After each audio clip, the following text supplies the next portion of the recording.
നിങ്ങൾ ഭക്ഷണം പാഴാക്കാറുണ്ടോ? കരുതിയിരിക്കുക. ലോകത്തിൽ ഉൽപ്പാദിപ്പിക്കപ്പെടുന്ന ഭക്ഷണപദാർത്ഥങ്ങളുടെ 20% പാഴായി പോവുകയാണെന്നാണ് പഠനങ്ങൾ. ആവശ്യമുള്ള ആഹാരത്തിന്റെ 10% അധികമാണ് ഇന്ന് ലോകജനത കഴിച്ചുകൊണ്ടിരിക്കുന്നത്. അതിൽ 9% ഭക്ഷണപദാർത്ഥങ്ങൾ പാഴാക്കുന്നുണ്ടെന്നാണ് റിപ്പോർട്ടുകൾ സൂചിപ്പിക്കുന്നത്. ലോകത്തിന്റെ പലയിടങ്ങളിൽ ആളുകൾ ഭക്ഷണം ലഭിക്കാതെ വിഷമിക്കുമ്പോഴാണ് ഈ പാഴാക്കൽ. ഭക്ഷണം പാഴാക്കുന്നത് നിർത്തുവാൻ കഴിഞ്ഞാൽ അതിലൂടെ 14% വരെ കാർബൺ ബഹിർഗമനം കുറയ്ക്കാൻ സാധിക്കുമെന്ന് ഗവേഷണങ്ങൾ ചൂണ്ടിക്കാണിക്കുന്നു.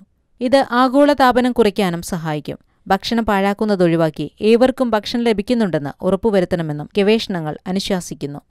പാഴാക്കൽ കൂടാതെ ആവശ്യത്തിൽ കൂടുതൽ ആഹാരപദാർത്ഥങ്ങളും ഉൽപ്പാദിപ്പിക്കുന്നുണ്ട്. കാർബൺ ബഹിർഗമനത്തിൽ വലിയൊരു പങ്ക് കൃഷിക്കുമുണ്ട്. ഈ അമിതോൽപാദനം കുറയ്ക്കാൻ സാധിച്ചാൽ പ്രകൃതിയെയും ഒപ്പം സംരക്ഷിക്കാനാകും. അതുകൊണ്ട് തന്നെ പാഴാക്കലും അമിതോൽപാദനവും കുറയ്ക്കുകയേ രക്ഷയുള്ളൂ. നഗരങ്ങളാണ് ഭക്ഷണം പാഴാക്കുന്നതിൽ മുൻപന്തിയിലുള്ളത്, പ്രത്യേകിച്ചും അമേരിക്കയിലെ നഗരങ്ങൾ.